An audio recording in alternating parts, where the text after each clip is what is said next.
BL Sharma geography classes में आपका स्वागत है। आज प्रैक्टिकल के संदर्भ में अध्ययन करेंगे। प्रैक्टिकल है BA पार्ट थर्ड ईयर।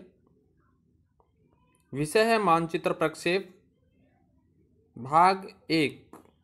मानचित्र प्रक्षेप के कई भाग आएंगे। BA थर्ड ईयर के प्रैक्टिकल के संदर्भ में कई वीडियो तैयार होंगे, तो आप प्रत्येक भाग को देख करके, समझ करके और अपनी फाइल तैयार कर सकते हैं। यदि आप इस चैनल पर नए हैं तो आप BL Sharma geography classes video को सब्सक्राइब कर सकते हैं और सदस्यता ग्रहण कर सकते हैं। लीजिए प्रारंभ करते हैं आज का विषय मानचित्र प्रक्षेप में प्रोजेक्शन। सबसे पहले मानचित्र प्रक्षेप की परिभाषा के बारे में जानेंगे। मानचित्र प्रक्षेप क्या होता है, ये जानना बहुत जरूरी है। सामान्यतः अक्षांश देशांतर रेखाओं के जाल को ही प्रक्षेप कहा जाता है। प्रक्षेप से तात्पर्य किसी पारदर्शी सतह या फिल्म पर निर्मित चित्र को प्रकाश की सहायता से किसी दीवार या पर्दे पर प्रक्षेपित करना, जिसके बनने वाले चित्र को प्रक्षेप कहा जाता है। इसको इसी प्रकार से हम बता सकते हैं।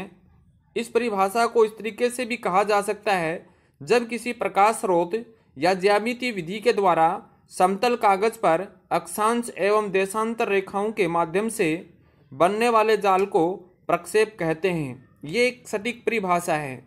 इस परिभाषा को स्पष्ट करने के लिए हम अन्य विद्वानों की परिभाषाओं का अध्ययन करेंगे।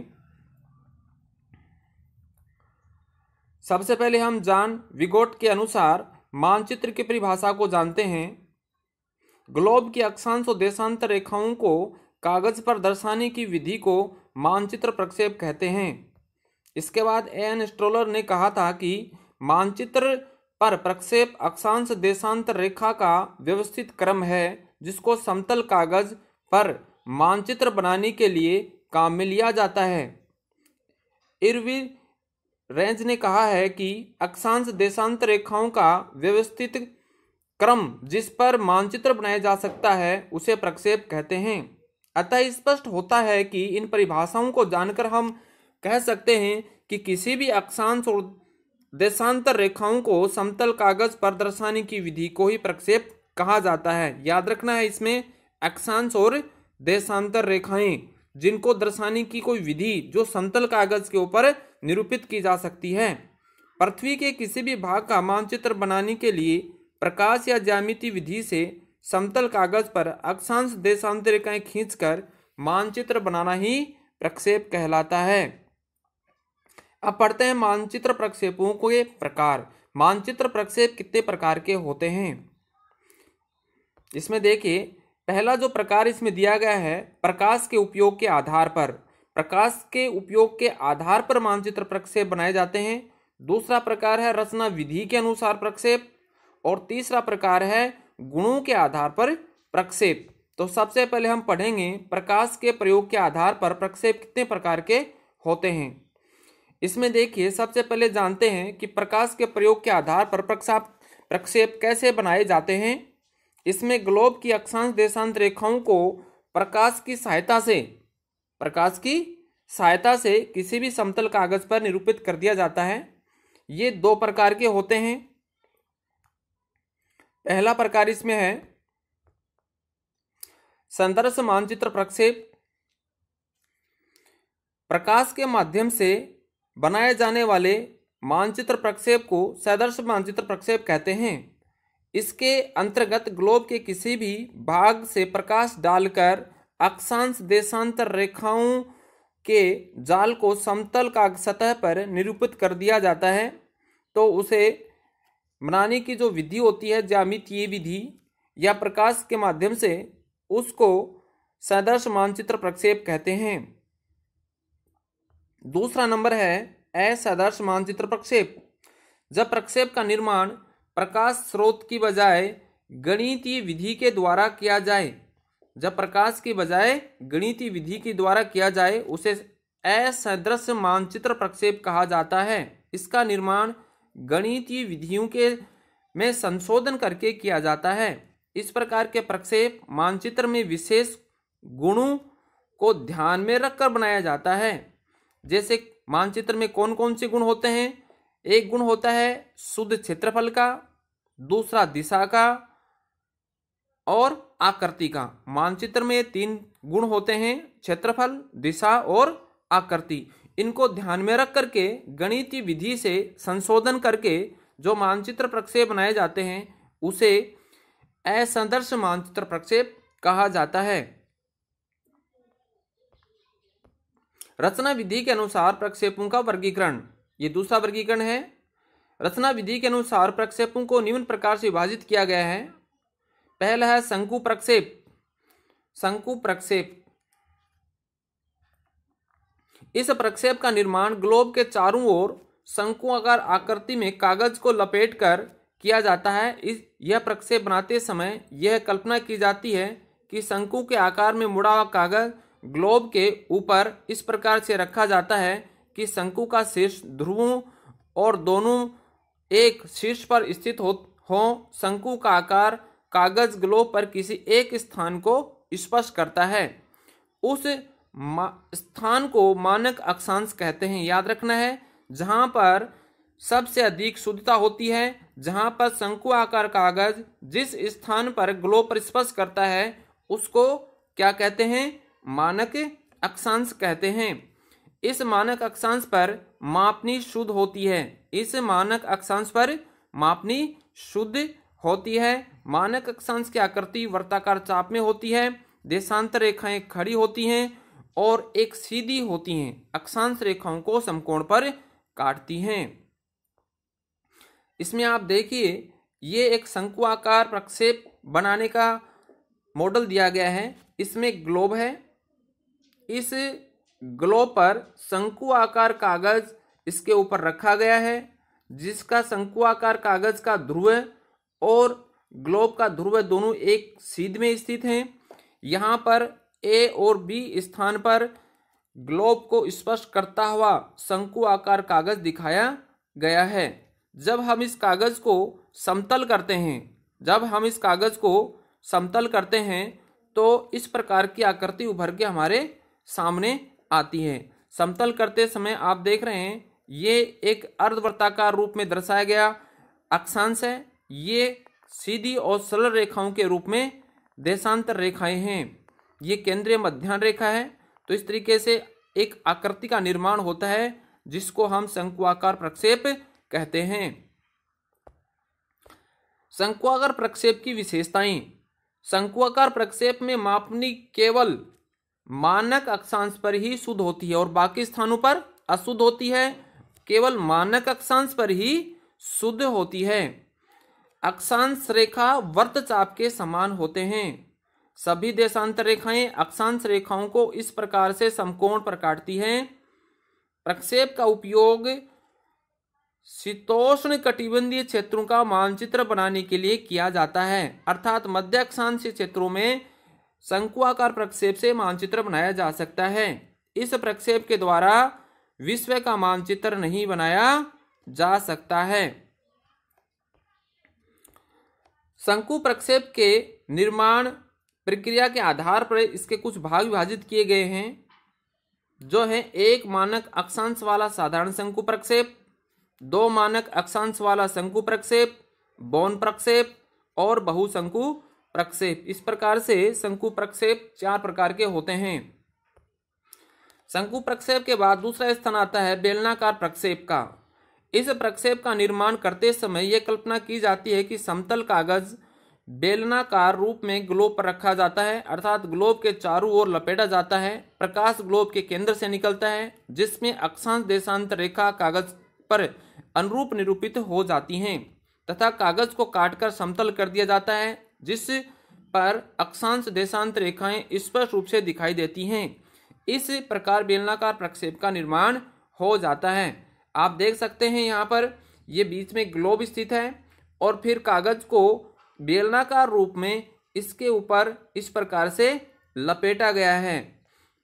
लपेटने के बाद में अंदर प्रकाश प्रज्वलित होता है और इस प्रकाश की किरणें जब अक्षांश देशांतर रेखाओं पे पड़ती हैं तो ये अक्षांश देशांतर रेखाएं कागज पर निरूपित हो जाती हैं। जब इस कागज को हम खोलते हैं तो खोलने पर इस प्रकार की आकृति उभरकर अपने सामने आती है, जिसको सिलेंड्रिकल प्रोजेक्शन के नाम से जाना जाता है। बेलनाकार प्रक्षेप की विशेषताएं। इस प्रक्षेप में भूमध्य रेखा पर मापनी शुद्ध होती है। ध्यान रखना है, इस प्रक्षेप में भूमध्य रेखा पर ही मापनी शुद्ध होती है और बाकी सभी स्थानों पर मापनी अशुद्ध पाई जाती है। दूसरा है, सभी अक्षांश वृत्तों की लंबाई एक समान होती है। इस प्रक्षेप से सभी देशांतर रेखाएं एक समान लंबाई वाली होती हैं तथा अक्षांश रेखाओं को समकोण पर काटती हैं। इस प्रक्षेप में ध्रुव वृत्त की लंबाई भूमध्य रेखा के बराबर होती है।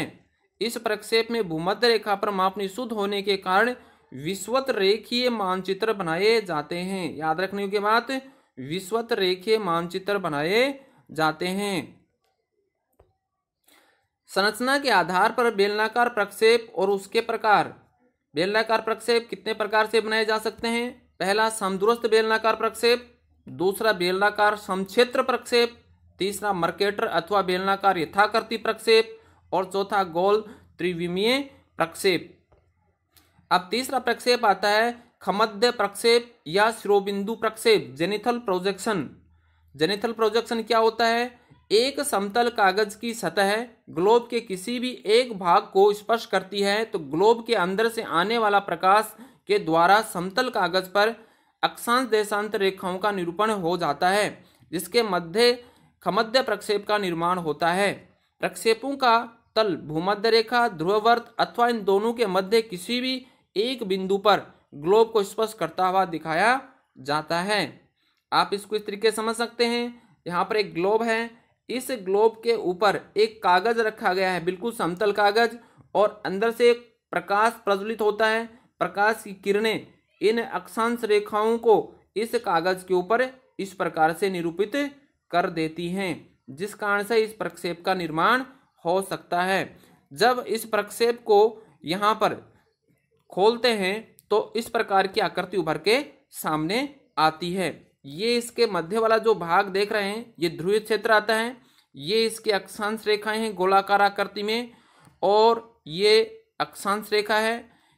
केंद्र से बाहर की ओर निकलने वाली ये सभी देशांतर रेखाएं हैं जो अक्षांश रेखाओं को ऊपर काट रही हैं। तो इस प्रकार से अक्षांश रेखाओं का और देशांतर रेखाओं के माध्यम से खमध्य प्रक्षेप का निर्माण होता है। खमध्य प्रक्षेप की विशेषताएं। इस प्रक्षेप में सभी अक्षांश देशांतर रेखाएं सकेंद्रीय वर्त होती हैं। इस प्रक्षेप में सभी देशांतर रेखाएं केंद्र से बाहर की ओर निकलने वाली सरल रेखा होती हैं। इस प्रक्षेप में केंद्र से बाहर की ओर सभी दिशाओं में मापनी शुद्ध होती है। इस प्रक्षेप का उपयोग किसी भी एक गोलार्ध को दर्शाने के लिए किया जाता है। इसका उपयोग कहाँ होता है? एक गोलार्ध, चाहे उत्तरी गोलार्ध दर्शाइए चाहे दक्षिणी गोलार्ध दर्शाइए। खमध्य प्रक्षेप कितने प्रकार से बनाए जा सकते हैं? धुरीय खमध्य समदूरस्थ प्रक्षेप, धुरीय खमध्य समक्षेत्र प्रक्षेप, नोमोनिक ध्रुवीय खमध्य प्रक्षेप, त्रिविम ध्रुवीय खमध्य प्रक्षेप और लंब कोणीय ध्रुवीय खमध्य प्रक्षेप, जिनका अध्ययन हम आने वाले वीडियो में करेंगे। ये सारे प्रक्षेप आपको ज्योग्राफी प्रैक्टिकल फाइल के अंतर्गत बनाने हैं। शंक्वाकार प्रक्षेप के जितने प्रकार बताए थे आपको, वो सभी बनाने हैं, और बेलनाकार प्रक्षेप के जितने भी प्रकार आपको बताए थे वो सभी बनाने हैं। खमध्य प्रक्षेप के प्रकार आपको बनाने हैं। तो इनके प्रत्येक के अलग अलग वीडियो बना करके आने वाले समय में YouTube चैनल पर उपलब्ध हो जाएंगे। इसके बाद आता है रूढ़ प्रक्षेप। रूढ़ प्रक्षेप क्या होते हैं? रूढ़ प्रक्षेप का निर्माण गणितीय विधि के माध्यम से किया जाता है। निश्चित उद्देश्य की पूर्ति के लिए इसका निर्माण होता है। इन्हें परंपरागत प्रक्षेप भी कहते हैं। इनके माध्यम से विश्व का मानचित्र बनाया जा सकता है। इसे आकृति संशोधित रूढ़ प्रक्षेप कहा जाता है। रूढ़ गुणों के आधार पर प्रक्षेपों का वर्गीकरण, क्योंकि प्रत्येक प्रक्षेप में अलग अलग गुण होते हैं, इसी आधार पर प्रक्षेपों का निर्माण किया जाता है। किसी भी प्रकार का प्रक्षेप मानचित्र प्रक्षेप सर्वगुण संपन्न नहीं होता। प्रत्येक मानचित्र प्रक्षेप में कोई ना कोई दोष अवश्य होता है। मानचित्र में 4 प्रकार के गुण होते हैं। 4 प्रकार के गुण कौन से होते हैं? एक क्षेत्रफल संबंधी गुण होता है, एक आकृति संबंधी गुण होता है, एक दिशा संबंधी और एक दूरी संबंधी।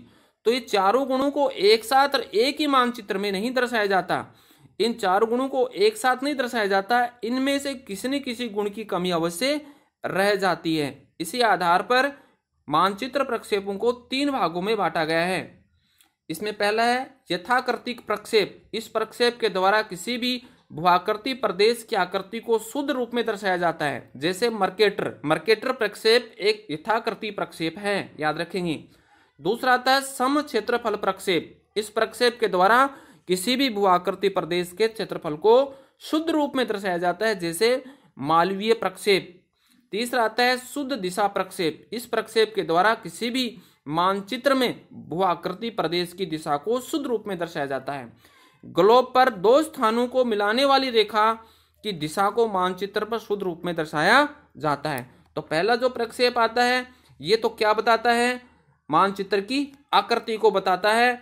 दूसरा बताता है क्षेत्रफल की शुद्धता को दर्शाता है, और तीसरा उसकी दिशा की शुद्धता को दर्शाता है। इस प्रकार से मानचित्र प्रक्षेप 3 प्रकार के हैं, यथाकृतिक प्रक्षेप, समक्षेत्र प्रक्षेप और शुद्ध दिशा प्रक्षेप। तो इसलिए विद्यार्थियों, अपनी ज्योग्राफी फाइल बनाने के लिए मानचित्र प्रक्षेपों को क्रमबद्ध रूप से उनकी परिभाषाएं, उनके प्रकार सबको अपनी फाइल के अंदर अच्छे से सही तरीके से लिखना है। उसके बाद में शंक्वाकार प्रक्षेप, बेलनाकार प्रक्षेप और खमध्य प्रक्षेप के अलग अलग वीडियो आने वाले कुछ दिनों के अंदर मेरे YouTube चैनल पर उपलब्ध होंगे, जिनको आप देख करके, समझ करके और अपनी ज्योग्राफी की फाइल में बना सकते हैं।